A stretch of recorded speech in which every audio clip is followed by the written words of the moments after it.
Hello, today we're going over how to turn a server PSU into a functioning desktop power supply.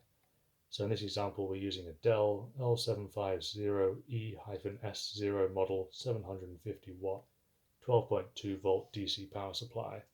And what you'll find with most of these, and probably the reason why you're here, is that when you power these on, you have every indication that it's on and powered.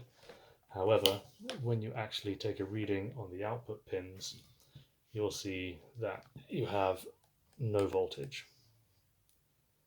And the reason why this is that these server PSUs require one additional step to actually activate the output power. In this example, it is simply shorting the second and fourth pins here. And typically, you only need to short pins or add a resistor across pins. You can usually find a data sheet on this.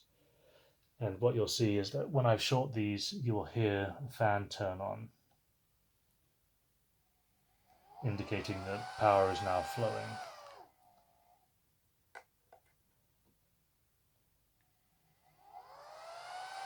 And that's 12.6 volts DC.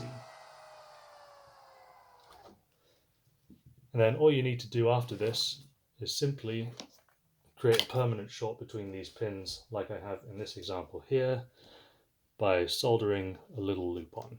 And now whenever I turn this on, I get a green light and I get a constant voltage output. So there you go, that's how you turn a server PSU into a benchtop power supply. Alright, thank you for watching. Bye.